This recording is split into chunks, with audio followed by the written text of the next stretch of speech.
and gentlemen, a very good morning and a very warm welcome on behalf of SAPI, the Think Factory. This is Sangeeta Goyal in here to navigate you through today's webinar on AI as a force multiplier in defense. Well, AI or artificial intelligence, which till few years back used to be a thing of dystopian science fictions or fantasy movies, it has come to be a critical part of our lives. With each passing year, this super transformative and revolutionary technology is growing in its adoption, evolution, and capabilities, promising to help us in countless ways in almost all realms of our lives. So be it to boost innovation, to fight discrimination, or manage the health of our planet. We all saw the unbelievable pace at which COVID vaccines were developed last year, thanks to AI. AI is now around everywhere. Often we do not even notice it. In our day-to-day lives, Siri and Alexa can make us laugh by cracking a joke. Our digital twins or doppelgangers can spookily swap us and sit for us in a Zoom webinar like today's. According to a renowned futurist, Ray Kurzweil, computers will have the same level of intelligence as humans by 2029. Very close. Perhaps I'll not be there for exaggerating if I say we are at the inflection point of this planet's history caused by AI-led technological revolution, which no country, no society, no business, no entity, no human can afford to ignore. You ignore, and bet me, you lag behind. No wonder everybody today seems to be interested in AI. However, the problem is that there are a lot of misconceptions and myths and opacity surrounding the domain. On the one hand of this spectrum are the cynics who call AI a job snatcher or a monster or a terminator in making. There are others who call it next to God. However, in between there are multitudes of people and organizations like us who want clarity, direction, and expert advice when it comes to application of AI in their world life or work life. It is with this in backdrop that SAPI has come up with a series of webinars on demystifying AI. Well, as you know, that SAPI aims to bring together academia, industry, and active citizens to produce actionable knowledge. Well, ladies and gentlemen, it is with the same intent that we have boarded today a luminary of domain experts with huge hands-on experience on the subject. Please join me in welcoming our chief guest, Padma Shri Professor Bimal Roy, Chairman, National Statistical Commission, and a renowned encryption expert. Joining him is Colonel Samrendra Mohan Kumar, again a renowned AI expert and co-founder and MD of MidCat Advisory Services, for his keynote address. I also welcome other esteemed speakers, including two CEOs of successful AI startups, Mr. Alok Tiwari and Mr. Sarang Nerkar. Last not least, we acknowledge very graceful presence of all other dignitaries and very special audience comprising of bureaucrats, researchers, professors, bureaucrats, and friends from forces. Ladies and gentlemen, Mr. Pradeep Gupta, the founder of SAPI, please permit me give a little background to him.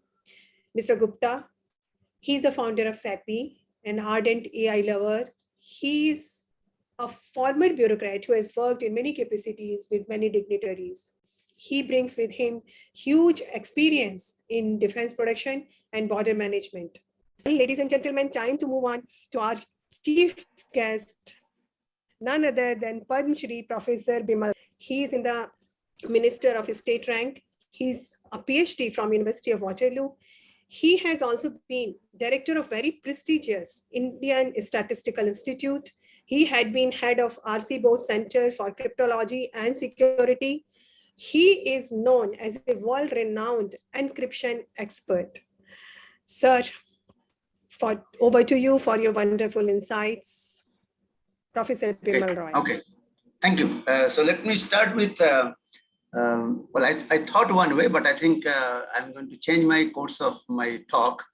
And from Colonel Sam's last statement, let me start with that. Can we trust AI? So I'll just refer to a talk I attended just last December by Professor Adi Shamir. He is supposed to be on the top shots in this world in the area of encryption, cryptology, cybersecurity from Israel. He was giving a talk about well, something like AI. So I'll just talk about a little bit about his talk, and it will probably take care of Colonel Sam's concern. So what he did, he looked into the deep learning algorithm which Tesla uses for the driverless car. And then he demonstrated this actually in his lecture. He looked at a stop sign. On the street, you see a stop sign. So that's an image. So the cameras fitted in this Tesla car would capture this image.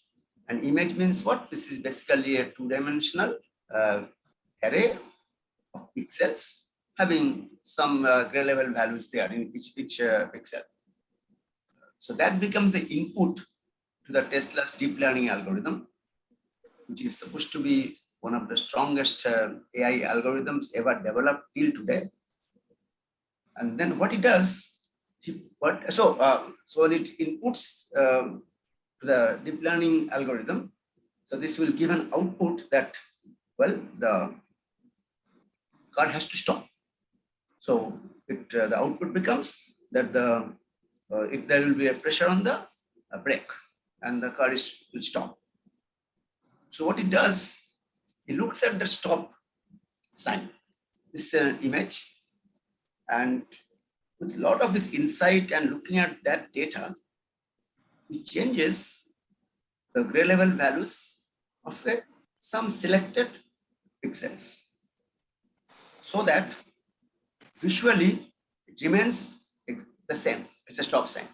So if I'm a driver, when I look at it, this will look like a stop sign, so I'll stop.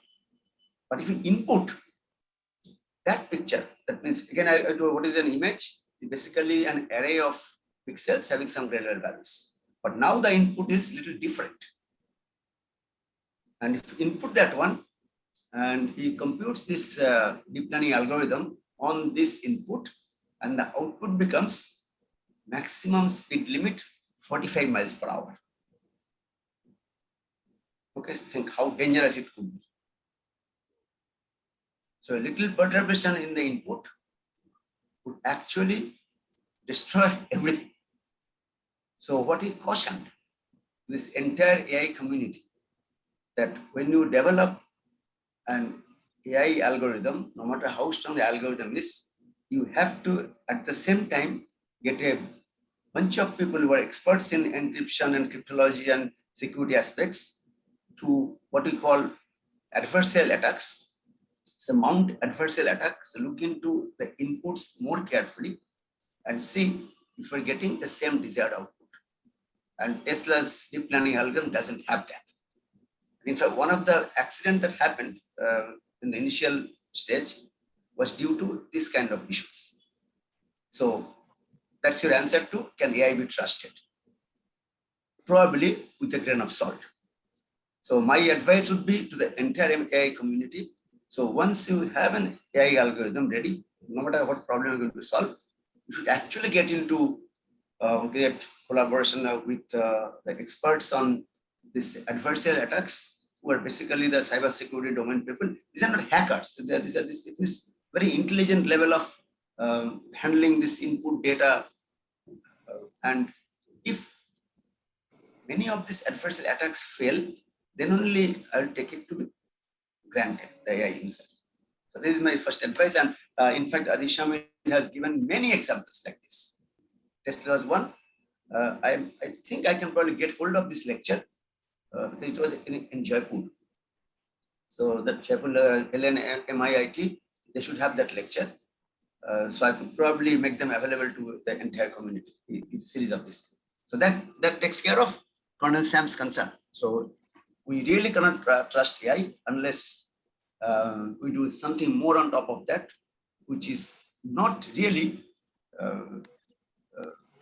the AI part of it. It comes from the security aspects of it.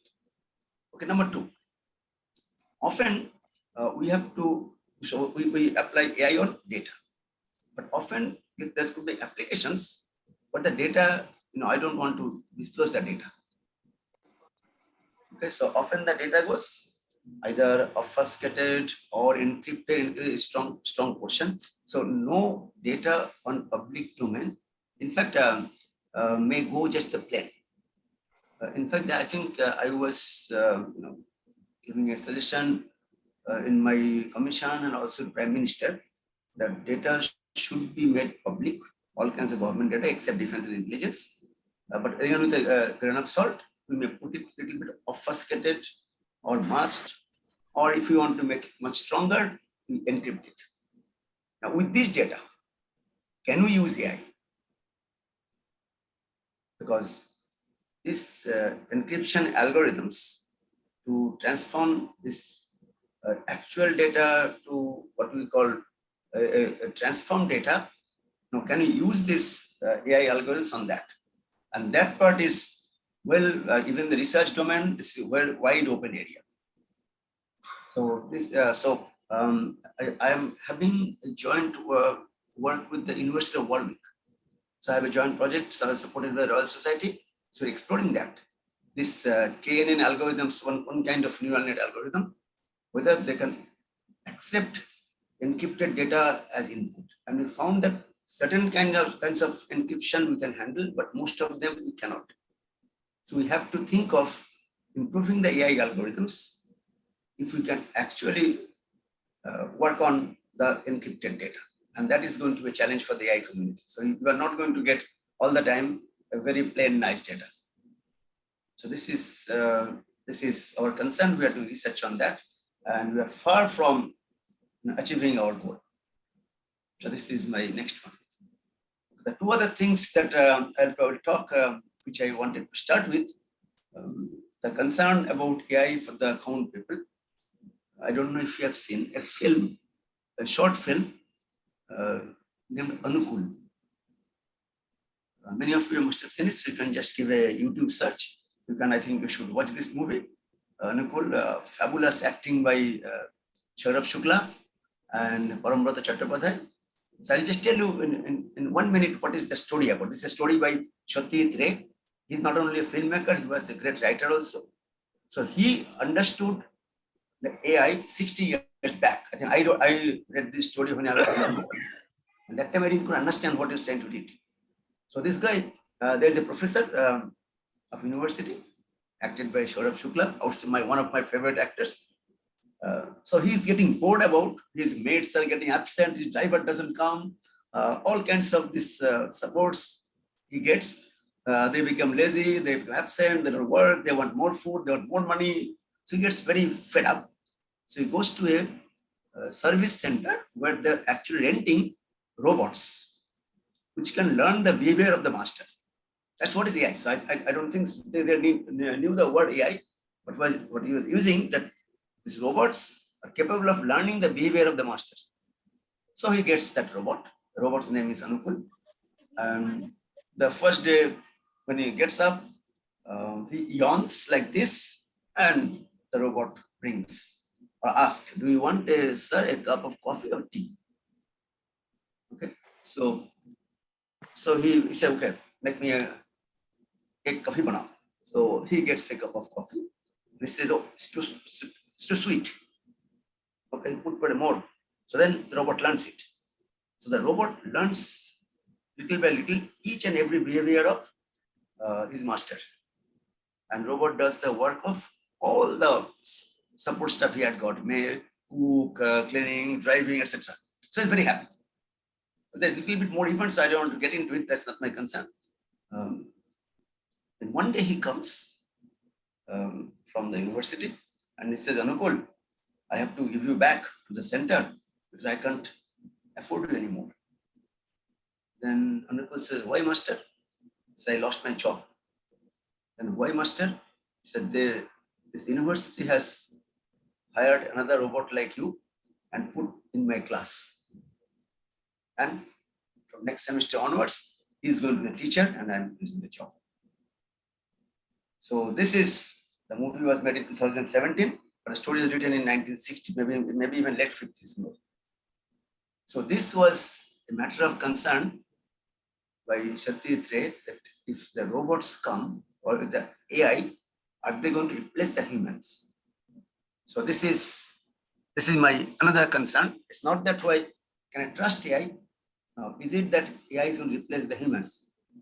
Gupta ji told in his this one that is not really acceptable to us. Okay, so that became my challenge. So when I now teach, I have to think teaching in some innovative way that I cannot be replaced by a robot or by AI algorithm. So I think we human have to be more careful just to ensure that AI cannot beat us.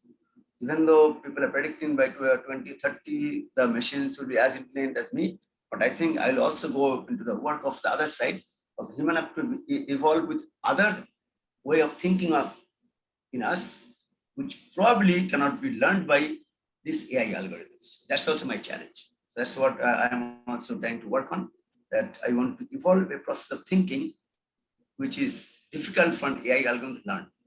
That's my challenge.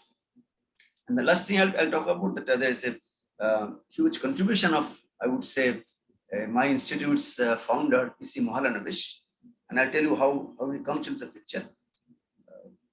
You think of how we teach the children. So when I was teaching my son when he was 2-3 years old, I'll probably show him, this is, I'll show him now, Baba, this is spectacles. I'll probably show him a pen and I'll say, this is a pen. I'll take a ball and I'll show him, this is a ball. Okay, so he looks at it. The child looks at it, looks at the pen, looks at the ball, looks maybe at the plate, looks at the spoon, looks at the phone. So the child looks at it. And then when I introduce this thing to the child, I introduce everything. Then again, I ask maybe the next day, I show him a ball. Baba, this is what? And he may say it's ball, fine. Or he may get confused, or he may not be able to identify, he may be a mistake, or this is a dish. Then I have to tell him, no, this is not dish, this is a ball. So he gets some more input from me. This is not dish. So he has thought something with his thought process, he has come to the conclusion that this is a dish, which is wrong. So I told him, no, this is not dish, this is ball. So I go through this iteratively, maybe a number of times, and I stop only when my son can identify all these objects correctly. Okay, so this is the human learning process. And what we try to do here, so I was trying to do with my students, that can we have an algorithm to do the same thing? Okay, so to develop an algorithm, what I need to identify these objects. Now, what is an object? How do I identify them? We come to a notion called feature. People who do this image analysis, they know feature. You have to identify, define a number of features, so that if I look into this multivariate features for an object, so two different objects should have a different thing.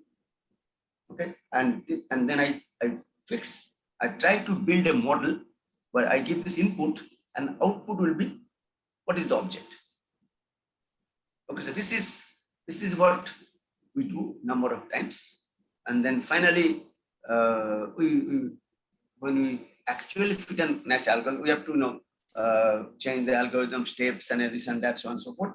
And finally, when we stop, the algorithm can identify all these objects correctly.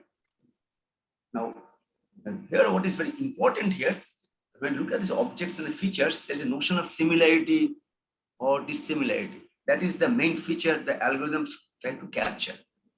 The similarity or dissimilarity between these objects with respect to all these features that I have defined.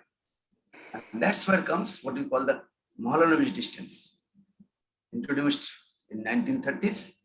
That was being used for some other purpose, But when these AI algorithms are evolving for the images, everybody would use this Mohorovich distance. So he's generalized the notion of Euclidean distance in geometry.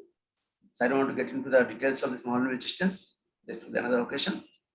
So everybody would use this Mohorovich distance concept to identify how close or how far any two objects are based on the features that we define. These are all defined by humans. So this is, so I would probably give a tribute to our founder statistician P.C. Mohorovich, that his definition or concept of long distance is playing very important role here, and the entire international community uses it. Okay. So I just stop here, and then maybe I'm ready to take some questions. Thank you, Professor Bimal Roy. Thank you so much. Again, that was very, very insightful, especially how to deal with encrypted data. You gave very practical and very interesting examples, including that of Anukul. In fact, I have seen that movie Anukul, and that's very spooky. You raise very serious but very, very real concerns. What if AI or algorithm keeps improvising itself, and then comes a time when it starts teaching or dictating humans? Yeah, the day could not be very, I mean, it could be very shortly, maybe a reality too, if we do not treat with caution. So you told us how to treat with caution when it comes to trusting AI, and perhaps marrying encryption and AI is one way ahead. Thank you, Professor Bimal Roy. It's always a pleasure to hear you. In fact, we are getting very good feedback, real-time feedback from persons like very senior bureaucrat, Mr. Bimal Julka, who's congratulating all the speakers for wonderful speeches. And sir, your presence is acknowledged.